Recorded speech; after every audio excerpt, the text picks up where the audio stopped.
नमस्कार बंधुगण मोर नाम अनिता एवं मु जणे विवाहित महिला एवं मु प्राय 5 वर्ष धरी विवाह करिछि। मु निजर जत्न नेबाकू बहुत भल पाए। मु मो मुह शरीर एवं मनर स्वास्थ्य प्रति बहुत ध्यान दिए कारण मु एक गार परिवार रे विवाहित। मोते प्रायतः घरे साड़ी किंबा सालवार कमीज परी पारंपरिक पोशाक पिंधिबाकू पड़िथाए, किंतु व्यक्तिगत भाबरे मु जीन्स कुर्ती किंबा लोयर एवं टी शार्ट परी सामान्य आधुनिक पोशाक पिंधिबा पई अधिक पसंद करिथाए। मु सर्वदा एक संतुलन बजाय रखे जहा पई मु एक स्वास्थ्य सचेतन जीवन शैली ग्रहण करबाकू चेष्टा करे। प्रतिदिन व्यायाम करे एवं पुष्टिकर खाद्य खाए एवं निजर जत्न नेबाकू मु बहुत चेष्टा करे। एही अभ्यास गुड़िक केवल शरीर को सुस्थ रखे नाही बरम मन को शांत एवं खुशी मध्य करिथाए। जदिओ मु जणे सरल गृहिणी, किंतु जेतेबेले लोकमाने मोर बयस सुनंती सेमाने प्रायतः आश्चर्य होई जानती कारण आज मध्य अधिकांश लोकंक पई मु युवती परी देखा जाए। मो स्वामी कैलाश जणे सरल एवं परिश्रमी चासी। तांकर संपूर्ण ध्यान चाष एवं फसल उपरे रहिथाए। गोटिए दिन मोर परीक्षा तारीख आसीगला, किंतु दुर्भाग्यवशतः सेही दिन कैलाशंकर मध्य किछि गुरुत्वपूर्ण चाष काम थिला, तेणु से मो सहित जाई पारिले नाही। तेणु मु टिके चिंतित थिली जे मु एबे एका किपरि जीवी। तापरे मोर घणजा रोहन निजे कहिले, माउसी मु तुम सहित जीवी। प्रथमे मु टिके संकोच करिथिली, किंतु परे राजी होई गली। एबे आमे दुहे ट्रेन रे चढ़िलु। तापरे रोहन बहुत खुशी थिला। से दिन ट्रेन रे रोहन मो सहित जहा कला आजी मु आपण माननकु जणाइबी। चालंतु आउ डेरी न करी आगकु बढ़िबा। बंधुगण मु आपणंकु पूर्वरु कहि देउछिले, मु गत किछि वर्ष धरी सरकारी चाकरी पई प्रस्तुति करूछि कारण मु ग्रेजुएशन करिथिली। तेनु मोर एक स्वप्न जहाकू मु जे कोनोसी मूल्य रे पूरण करबाकू चाहूछि। मो चाकरीर सेंटर एथर आम सहर ठारू बहुत दूर रे थिला एवं मो स्वामी मध्य तांको काम रे व्यस्त थिले। तेनु मु भाबुथिली जे एथर मो सहित किए जिवो। तापरे संध्या रे जेतेबेले मो स्वामी घर को फेरिले से बहुत क्लांत देखा जाउथिले। तेनु मु तांको पई गरम खाद्य रांधिली। तापरे आमे दुहे एकाठी खाइबाकू बसिलु। तापरे मु तांकू मो परीक्षा विषय रे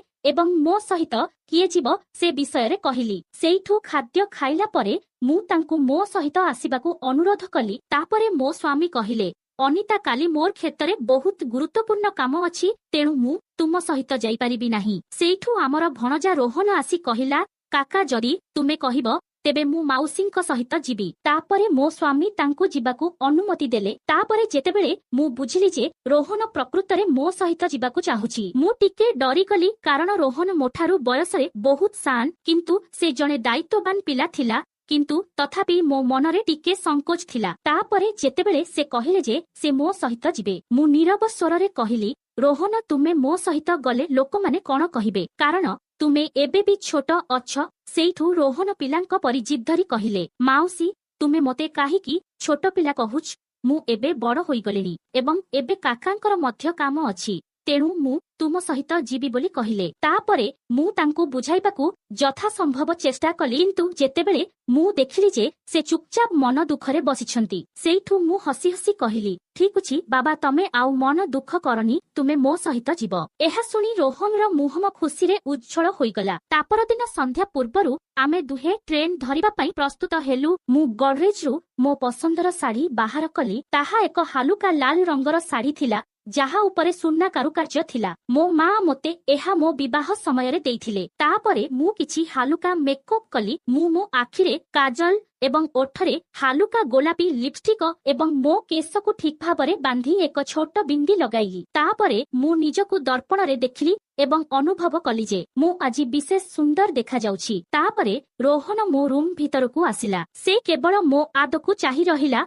आखि बड़ बड़ करी चाहिला। तापरे से कहिला, आंटी तुमे आजि बहुत सुंदर देखा जाउछ। सेइठू मु तांक प्रशंसा सुनी टिके खुशी अनुभव कली। आउ मु हसी देई तांक गाल को चिपी देली आउ कहिली, धन्यवाद मोर प्रिय भणजा। एबे चाल देरी होई जाउछि, किंतु तथापि रोहन मो आड़कु चाहि रहिला एवं पुणी कहिला, आंटी तुमे आजि प्रकृतरे सुंदर देखा जाउछ। तापरे तांक कंठरे एक भिन्न स्वर थिला, एक अनुभव थिला जहा टिके अजब एवं टिके भल मध्य लागुथिला। तापरे आमे दुहे संपूर्ण प्रस्तुत होई गलु। तापरे मो स्वामी आमकु स्टेशन रे छाड़िबा पई ତାଙ୍କ ବାଇକ ବାହାର କଲେ। ତାପରେ ମୁଁ ପଛରେ ବସିଲି ଏବଂ ରୋହନ ମଝିରେ ବସିଗଲା। ତାପରେ ଗାଁ ରାସ୍ତାରେ ହାଲୁକା ଥଣ୍ଡା ପବନ ବହିଲା ଏବଂ ବାଇକ ଧୀରେ ଧୀରେ ଷ୍ଟେସନ ଆଡକୁ ଗତି କରୁଥିଲା। ଷ୍ଟେସନରେ ପହଞ୍ଚିବା ପରେ ମୁଁ ଦେଖିଲି ଯେ ଅଳ୍ପ ଭିଡ଼ ଥିଲା, କିନ୍ତୁ ଆମର ଟ୍ରେନ ଟିକେଟ ହୋଇସାରିଥିଲା। ଏବେ ଆମେ ଦୁହେଁ ପ୍ଲାଟଫର୍ମରେ ଠିଆ ହୋଇ ଟ୍ରେନକୁ ଅପେକ୍ଷା କରିବାକୁ ଲାଗିଲୁ। କିଛି ସମୟ ମଧ୍ୟରେ ଟ୍ରେନ ଆସିଗଲା।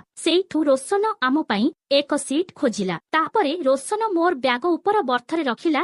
ସେଇଠୁ ରୋହନ ଏବଂ ମୁଁ ନିଜ ନିଜ ସିଟ୍ ଉପରେ ବସିଲୁ। ସେଇଠୁ କିଛି ମିନିଟ୍ ପରେ ଟ୍ରେନ ଚାଲିବା ଆରମ୍ଭ କଲା। ତାପରେ କିଛି ସମୟ ପରେ ମୁଁ ଅନୁଭବ କଲି ଯେ ମୁଁ ଏହି ଭାରି ଶାଢ଼ୀରେ ଆରାମ ପାଉନାହିଁ। ସେଇଠୁ ମୁଁ ଦେଖିଲି ଯେ ଆମ ସିଟ୍ ପାଖରେ ଏକ ଛୋଟ ସ୍ଥାନ ଖାଲି ଥିଲା, ଯେଉଁଠାରେ ପରଦା ମଧ୍ୟ ଲଗାଯାଇଥିଲା। ତେଣୁ ମୁଁ ସେଠାକୁ ଯାଇ ଶୀଘ୍ର ମୋର ଶାଢ଼ୀ ବଦଳାଇ ହାଲୁକା ପୋଷାକ ପିନ୍ଧିଲି। ଏକ ଢିଲା ଟି ସାର୍ଟ ପିନ୍ଧିଲି ଏବଂ ସତ କହିବାକୁ ଗଲେ ସେହି ପୋଷାକ ପିନ୍ଧିବା ମାତ୍ରେ ମୋ ଶରୀରରୁ ସମସ୍ତ ବୋଝ ଖସିଗଲା ପରି ଲାଗିଲା, ଯାହା ମୋର ମନକୁ ମଧ୍ୟ ଟିକେ ହାଲୁକା କରିଦେଲା। ତାପରେ ମୁଁ ବାହାରକୁ ଆସିବା ମାତ୍ରେ ରୋହନ ମୋତେ ଦେଖି ହସିବାକୁ ଲାଗିଲା, କାରଣ ମୋର ଟି ସାର୍ଟ ମୋ ଆଣ୍ଠୁ ପର୍ଯ୍ୟନ୍ତ ଆସୁଥିଲା ଏବଂ ତଳ ଭାଗ ଟିକେ ଢିଲା ଥିଲା। ତାପରେ ମୁଁ ମଧ୍ୟ ନିଜକୁ ଦେଖି ହସିବାକୁ ଲାଗିଲି। ସେଇଠୁ ରୋହନ ମଜା କରି କହିଲା, ଆଣ୍ଟି, ତୁମେ ଏବେ ବି ବହୁତ ସୁନ୍ଦର ଦେଖାଯାଉଛ। ଏହା ଶୁଣି ମୁଁ ହସିଲି ଏବଂ ପଚାରିଲି, ତୁମକୁ ଖରାପ ଲାଗୁନାହିଁ କି? ତାପରେ ରୋହନ ହାଲୁକା ହସି କହିଲା, ବିଲକୁଲ ନୁହେଁ, ତୁମେ ଯାହା ପିନ୍ଧୁଛ ତାହା ବହୁତ ସୁନ୍ଦର ଦେଖାଯାଉଛ। ତାପରେ ଆମେ ଦୁହେଁ ହସି ଆମ ସିଟ୍କୁ ଫେରିଗଲୁ। କିନ୍ତୁ ଯେତେବେଳେ ଆମେ ଯାଇ ଦେଖିଲୁ, ରୋହନଙ୍କ ସିଟ୍ ଉପରେ ଜଣେ ବୃଦ୍ଧ ଲୋକ ଶୋଇଥିଲେ। ତାଙ୍କ ପାଦରେ ଏକ କପଡ଼ା ବନ୍ଧା ହୋଇଥିଲା ଏବଂ ତାଙ୍କ ଶରୀର ବହୁତ କ୍ଳାନ୍ତ ଦେଖାଯାଉଥିଲା। ତାପରେ ରୋହନ ଆଶ୍ଚର୍ଯ୍ୟ ହୋଇ କହିଲେ, ଦାଦା, ଏହା ମୋର ସିଟ୍, ତୁମେ ଏଠାରେ କାହିଁକି ପଡ଼ିଛ? ତାପରେ ବୃଦ୍ଧ ବ୍ୟକ୍ତି କ୍ଳାନ୍ତ ଆଖିରେ ଚାହିଁ କହିଲେ, ପୁଅ, ମୁଁ ବହୁତ ଅସୁସ୍ଥ। ମୁଁ କୌଣସି ସିଟ୍ ପାଇଲି ନାହିଁ। ମୋତେ କିଛି ସମୟ ଶୋଇବାକୁ ଦିଅ ଏବଂ ମୁଁ ବହୁତ ଯନ୍ତ୍ରଣା ଅନୁଭବ କରୁଛି ବୋଲି କହିଲେ। ସେଇଠୁ ତାଙ୍କ ଯନ୍ତ୍ରଣା କଥା ଶୁଣି ଆମେ ଚୁପ୍ ହୋଇଗଲୁ। ତାପରେ ରୋହନ କିଛି କହିବାକୁ ଚାହୁଁଥିଲା, କିନ୍ତୁ ମୁଁ ତାଙ୍କ କାନ୍ଧକୁ ଛୁଇଁଲି। ମୁଁ ତାଙ୍କ ହାତ ଧରି କହିଲି, ରୋହନ, ତାଙ୍କୁ ଶୋଇବାକୁ ଦିଅ। ଆମେ ଦୁହେଁ ଗୋଟେ ସିଟ୍ରେ ଆଡଜଷ୍ଟ ହୋଇଗଲୁ। ସେଇଠୁ ରୋହନ କିଛି ସମୟ ଚୁପ ରହିଲା ଏବଂ ଆମେ ଦୁହେଁ ଗୋଟେ ସିଟ୍ରେ ବସିଲୁ। ରାତି ବହୁତ ହୋଇଗଲା, କିନ୍ତୁ ସେହି ବୃଦ୍ଧ ବ୍ୟକ୍ତିଙ୍କ ନିଦ ଆମ ପାଇଁ ଅଧିକ ଗୁରୁତ୍ୱପୂର୍ଣ୍ଣ ଥିଲା। ତାପରେ ଧୀରେ ଧୀରେ ମୁଁ ଶୋଇବାକୁ ଲାଗିଲି ଏବଂ ମୁଁ ସିଟ୍ର ଏକ କୋଣରେ ଜାକି ହୋଇ ବସିଲି, ଯାହାଦ୍ୱାରା ରୋହନ ମଧ୍ୟ ଟିକେ ବିଶ୍ରାମ ନେଇପାରିବ। କିନ୍ତୁ ହଠାତ୍ ମୋର ଆଖି ଖୋଲିଗଲା ଏବଂ ମୁଁ ଦେଖିଲି ଯେ ରୋହନ ବସିଥିବା ସମୟରେ ଶୋଇପଡୁଛି। ତାଙ୍କ ମୁଣ୍ଡ କେତେବେଳେ ଏଠାକୁ ତ କେତେବେଳେ ସେଠାକୁ ବଙ୍କା ହେଉଥିଲା। ତାପରେ ମୁଁ ତାଙ୍କୁ ଧୀରେ ହଲାଇଲି ଆଉ କହିଲି, ରୋହନ, ଦୟାକରି ତମେ ସିଧା ଶୋଇପଡ଼। ତୁମେ ଏପରି ବସି ଶୋଇଥିବାର ଦେଖି ମୋତେ ଖରାପ ଲାଗୁଛି ବୋଲି କହିଲି। ସେଇଠୁ ରୋହନ ଅଧା ନିଦରେ ଆଖି ଖୋଲି କହିଲା, ନା ଆଣ୍ଟି, ତୁମେ ଆରାମରେ ଶୋଇପଡ଼। ତୁମକୁ ସକାଳେ ପରୀକ୍ଷା ଦେବାକୁ ପଡ଼ିବ, ମୁଁ ପରେ ଶୋଇବି ବୋଲି କହିଲା। ତାପରେ ରୋହନଙ୍କ ଠାରୁ ଏକଥା ଶୁଣିବା ପରେ ମୋର ହୃଦୟ ନରମ ହୋଇଗଲା, କାରଣ ତାଙ୍କ ଆରାମର ଚିନ୍ତା ନକରି ସେ କେବଳ ମୋର ଯତ୍ନ ନେଉଥିଲେ। ତାପରେ ତାଙ୍କୁ ଚାହିଁ ମୁଁ ଧୀରେ କହିଲି, ଆସ୍, ଏକାଠି ଶୋଇବାକୁ ଚେଷ୍ଟା କରିବା, ଗୋଟିଏ ସିଟ୍ ଅଛି। ରୋହନ ମୋ କଥା ଶୁଣି ହସିଲା ଏବଂ ଧୀରେ ଧୀରେ ତାଙ୍କ ପିଠି ସିଧା କରି ଶୋଇପଡ଼ିଲା। ତାପରେ ରୋହନ କହିଲା, ଆଣ୍ଟି, ଏବେ ମୁଁ ଟିକେ ଭଲ ଅନୁଭବ କରୁଛି ବୋଲି କହିଲେ। ସେଇଠୁ ମୁଁ କହିଲି, ରୋହନ, ତମେ ଶାନ୍ତିରେ ଶୋଇପଡ଼। ଯଦିଓ ସିଟ୍ ଚଉଡ଼ା ନଥିଲା, କିନ୍ତୁ ଆମେ ଦୁହେଁ କୌଣସି ପ୍ରକାରେ ଆଡଜଷ୍ଟ ହୋଇଥିଲୁ। ତାପରେ ଆମ ମଧ୍ୟରେ ଟିକେ ଦୂରତା ଥିଲା, କିନ୍ତୁ ପରସ୍ପରର ଉପସ୍ଥିତି ସ୍ପଷ୍ଟ ଭାବରେ ଅନୁଭବ ହେଉଥିଲା। ପ୍ରଥମେ ସବୁକିଛି ଠିକ୍ ଲାଗୁଥିଲା। ମୁଁ ଭାବୁଥିଲି ଯେ ଏବେ ରୋହନ ଟିକେ ଶୋଇପାରିବ, କିନ୍ତୁ ରାତି ଅତିକ୍ରମ କରିବା ସହିତ ମୁଁ ଅନୁଭବ କଲି ଯେ ଗୋଟିଏ ସିଟ୍ରେ ଦୁଇ ଜଣ ଲୋକ ଶୋଇବା ଆରାମଦାୟକ ନୁହେଁ। ତାପରେ ମୁଁ ଝରକା ବାହାରକୁ ଦେଖୁଥିଲି ଏବଂ ତାପରେ ମୁଁ ଅନୁଭବ କଲି ଯେ ରୋହନର ହାତ ମୋ ହାତକୁ ସ୍ପର୍ଶ କରିଛି। ସେହି ସ୍ପର୍ଶ ବହୁତ ହାଲୁକା ଥିଲା, କିନ୍ତୁ ତଥାପି ମୁଁ ଏକ ଅଦ୍ଭୁତ ଅସ୍ଥିରତା ଅନୁଭବ କଲି। ତାପରେ ମୁଁ ଚୁପଚାପ ଟିକେ ସଂକୁଚିତ ହୋଇ ଦୂରକୁ ଚାଲିଗଲି। ସେଇଠୁ ରୋହନ ପଚାରିଲା, କଣ ହୋଇଛି ଆଣ୍ଟି, ତୁମେ ଭଲରେ ଅଛ ତ? ସେଇଠୁ ମୁଁ ଉତ୍ତର ଦେଲି, ହଁ, ମୁଁ ବହୁତ ଭଲରେ ଅଛି। ତାପରେ ମଧ୍ୟ ମୁଁ ଝରକା ଆଡ଼କୁ ମୁହଁ କରି ବସି ରହିଲି, କିନ୍ତୁ ମୋର ମନ ବହୁତ ଦ୍ୱନ୍ଦ୍ୱରେ ଥିଲା, କାରଣ ରାତିର ଏହି ଘଟଣା ଏବଂ ରୋହନର ଆଚରଣ ମୋତେ ଟିକେ ଅସ୍ଥିର କରୁଥିଲା ଏବଂ ମୋ ମନରେ ମୁଁ ଇଚ୍ଛା କରୁଥିଲି ଯେ ଏହି ଯାତ୍ରା ଶୀଘ୍ର ଶେଷ ହେଉ। ସେଇଠୁ କୌଣସି ପ୍ରକାରେ ସକାଳ ହେଲା, କିନ୍ତୁ ମୁଁ ଭଲ ଭାବରେ ଶୋଇପାରିଲି ନାହିଁ। ତଥାପି ସୂର୍ଯ୍ୟ କିରଣରେ ମୁଁ ଟିକେ ଆରାମ ଅନୁଭବ କଲି। ଯେତେବେଳେ ଆମର ଷ୍ଟେସନ ଆସିଲା, ଆମେ ଦୁହେଁ ତଳକୁ ଓହ୍ଲେଇଲୁ। ତାପରେ ରୋହନ ପଚାରିଲା ଯେ, ଆଣ୍ଟି, ତୁମର ପରୀକ୍ଷା ସେଣ୍ଟର କେଉଁଠାରେ ଅଛି? ମୁଁ ଇଙ୍ଗିତ କରି ତାଙ୍କୁ ଦିଗ ଜଣାଇଲି। ତାପରେ ସେ କହିଲେ, ଚାଲ ମୁଁ ତୁମକୁ ଛାଡ଼ିଦେବି। ସେଇଠୁ କିଛି ସମୟ ପରେ ଆମେ ଦୁହେଁ ପରୀକ୍ଷା ସେଣ୍ଟର ପାଖରେ ପହଞ୍ଚିଲୁ। ପରୀକ୍ଷା କେନ୍ଦ୍ର ବାହାରେ ବହୁତ ଭିଡ଼ ଥିଲା, ତେଣୁ ମୁଁ ଚୁପଚାପ ମୋର ଆଡମିଟ୍ କାର୍ଡ ବାହାର କରି କେନ୍ଦ୍ର ଭିତରକୁ ଗଲି। ଚାରିପାଖରେ ଛାତ୍ର ଏବଂ ଅଭିଭାବକଙ୍କ ଭିଡ଼ ଥିଲେ, କିନ୍ତୁ ଭିତରେ ପରିବେଶ ଶାନ୍ତ ଥିଲା। ତେଣୁ ମୁଁ ଯାଇ ମୋ ସିଟ୍ ଉପରେ ବସିଲି। ମୁଁ ଯାଇ ପରୀକ୍ଷା ଆରମ୍ଭ ହେବା ପର୍ଯ୍ୟନ୍ତ ଅପେକ୍ଷା କଲି। ମୁଁ ଟିକେ ନର୍ଭସ ଥିଲି, କିନ୍ତୁ ନିଜକୁ ନିୟନ୍ତ୍ରଣ କଲି। ଯେତେବେଳେ ମୁଁ ପେପର ପାଇଲି, ମୁଁ ସମସ୍ତ ପ୍ରଶ୍ନକୁ ଭଲ ଭାବେ ପଢ଼ିବା ଆରମ୍ଭ କଲି। ଯଦିଓ ମୁଁ ରାତିରେ ଠିକ୍ ଭାବରେ ଶୋଇନଥିଲି, କିନ୍ତୁ ପେପର ଠିକ୍ ଥିବାରୁ ବର୍ଷ ବର୍ଷର ପ୍ରସ୍ତୁତି ଏବେ ଫଳପ୍ରଦ ହେଉଥିଲା। କିଛି ପ୍ରଶ୍ନ ସହଜ ଥିଲା ଏବଂ କିଛି ଟିକେ କଷ୍ଟକର ଥିଲା, କିନ୍ତୁ ସାମଗ୍ରିକ ଭାବରେ ମୁଁ ଅନୁଭବ କଲି ଯେ ଆଜି ମୁଁ ଭଲ କରିଛି। ତାପରେ ମୁଁ ଜାଣିପାରିଲି ନାହିଁ ଯେ କେତେବେଳେ 3 ଘଣ୍ଟା ବିତିଗଲା। ଘଣ୍ଟି ବାଜିବା ମାତ୍ରେ ମୁଁ ଉତ୍ତର ପେପର ସବମିଟ୍ କରି ବାହାରକୁ ଆସିଲି। ତାପରେ ରୋହନ ବାହାରେ ମୋ ପାଇଁ ଅପେକ୍ଷା କରିଥିଲା। ତାକୁ ଦେଖି ମୁଁ ଟିକିଏ ହସିଲି ଏବଂ ଆମେ ଦୁହେଁ ଜଳଖିଆ ଖାଇବା ପାଇଁ ନିକଟସ୍ଥ ଏକ ରେଷ୍ଟୁରାଣ୍ଟକୁ ଗଲୁ। ରାସ୍ତାରେ ଗଲାବେଳେ ରୋହନ ମୋବାଇଲରେ କଥା ହେଉଥିଲା ଯେପରି ରାତିରେ କିଛି ହୋଇନାହିଁ। ତାର ସାଧାରଣ ଆଚରଣ ମୋତେ ଆହୁରି ଅଜବ ଲାଗିଲା। ତାପରେ ଖାଇସାରିବା ପରେ ଆମେ ଷ୍ଟେସନକୁ ଚାଲିଗଲୁ। ଆମର ଫେରିବାର ଟ୍ରେନ୍ ଦିନ ବେଳେ ଥିଲା। ତାପରେ କିଛି ସମୟ ପରେ ଆମ ଟ୍ରେନ୍ ଆସିଲା, ତେଣୁ ଆମେ ଯାଇ ନିଜ ନିଜ ସିଟ୍ ଉପରେ ବସିଲୁ। କିଛି ସମୟ ପରେ ରୋହନ କହିଲା, ମୁଁ ଫୋନକୁ ଚାର୍ଜରେ ଲଗାଇ ୱାସରୁମକୁ ଯିବି। ଏହା କହି ସେ ଉଠି ପଡ଼ିଲେ। ଫୋନକୁ ଚାର୍ଜରେ ରଖି ୱାସରୁମକୁ ଗଲେ। ସେତେବେଳେ ମୁଁ ଏକା ବସିଥିଲି। ହଠାତ୍ ମୋ ମନକୁ ଆସିଲା ରାତିର ଘଟଣା।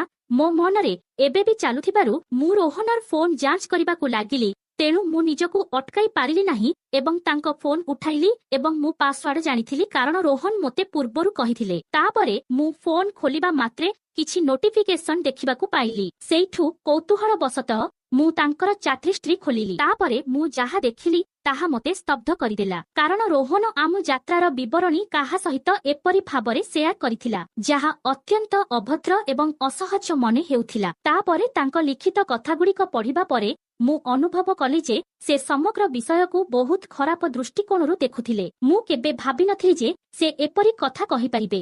ଯେଉଁ ରୋହନକୁ ମୁଁ ସବୁବେଳେ ପୁଅ ପରି ଭାବୁଥିଲି ଏବଂ ଯାହାଙ୍କ ପ୍ରତି ମୋର ହୃଦୟରେ ସ୍ନେହ ଥିଲା, ଏପରି ଭାବି ମୋ ଦେହ ଭିତରେ ଥରହର ହୋଇଗଲି। ତାପରେ ମୁଁ ବହୁତ ଅପମାନିତ ଏବଂ ଆଘାତ ପାଇଲି। ସେଇଠୁ କ୍ରୋଧ ଏବଂ ଦୁଃଖର ମିଶ୍ରିତ ଭାବନାରେ ମୁଁ ସେହି ସବୁ ଚାଟ୍ ଡିଲିଟ୍ କରିଦେଲି। ତାପରେ ମୋର ମନ ଭାବୁଥିଲା ଯେ ମୁଁ ଏପରି ବ୍ୟକ୍ତିଙ୍କୁ ଏତେ ବିଶ୍ୱାସ କିପରି କରିଥିଲି। ସେଇଠୁ ରୋହନ ଫେରି ଆସିଲା। ମୁଁ ଶୀଘ୍ର ଫୋନକୁ ଚାର୍ଜ ସ୍ଥାନରେ ରଖି ଝରକା ଆଡ଼କୁ ମୁହଁ ବୁଲାଇଲି। ତଥାପି ମୋ ମୁହଁରେ କ୍ରୋଧ ଏବଂ ଲଜ୍ଜାର ମିଶ୍ରିତ ଭାବନା ଥିଲା। ସେଇଠୁ ମୁଁ ରୋହନକୁ କିଛି କହିବାକୁ ଚାହୁଁଥିଲି, କିନ୍ତୁ ମୁଁ କିଛି କହିଲି ନାହିଁ, କାରଣ ମୋ ଆଖିରେ ଲୁହ ଆସିଯାଉଥିଲା। କିନ୍ତୁ ସେହି ଲୁହ ଦୁଃଖର ନୁହେଁ, ବରଂ କ୍ରୋଧ ଏବଂ ନିରାଶାର ଥିଲା। ଏହାପରେ ମୁଁ ରୋହନକୁ ଥରେ ମଧ୍ୟ ଚାହିଁପାରିଲି ନାହିଁ, କାରଣ ମୋ ପ୍ରତି ତାଙ୍କ ବିଶ୍ୱାସ ଏବଂ ସ୍ନେହ ଏକ ମୁହୂର୍ତ୍ତରେ ଭାଙ୍ଗିଗଲା। ଏବେ ତାଙ୍କର ପ୍ରକୃତ ରୂପ ଦେଖି ମୋର ହୃଦୟ ସମ୍ପୂର୍ଣ୍ଣ ଭାଙ୍ଗିଗଲା। ସେଥିପାଇଁ ସମଗ୍ର ଯାତ୍ରା ସମୟରେ ମୁଁ ତାଙ୍କୁ ଗୋଟିଏ ଶବ୍ଦ ମଧ୍ୟ କହିନଥିଲି। ତାପରେ ମୋ ମନରେ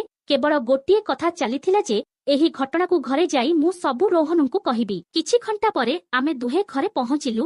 ତାପରେ ସେ ସବୁ କଥାକୁ ମୁଁ ରୋହନକୁ କହିଲି। ରୋହନ ଚୁପଚାପ ହୋଇ ଶୁଣୁଥିଲା ଏବଂ କିଛି କହୁନଥିଲା। ସେଇଠୁ ରୋହନ ଘରେ କେହି ନଥିବା ସମୟରେ ତାର ଖରାପ ଗୁଣ ଗୁଡ଼ିକ ବାହାର କରିଲା ଏବଂ ମୋତେ ଧରି 2 ଘଣ୍ଟା ପର୍ଯ୍ୟନ୍ତ ନିର୍ଧୁମ ମନଭରି ଗଲୁ ମାରିଲା, ଆଉ ଘରୁ ବାହାରକୁ ଚାଲିଗଲା। ସେଦିନଠୁ ସେ ଆଉ ଆମ ଘରକୁ ଆସିଲେ ନାହିଁ।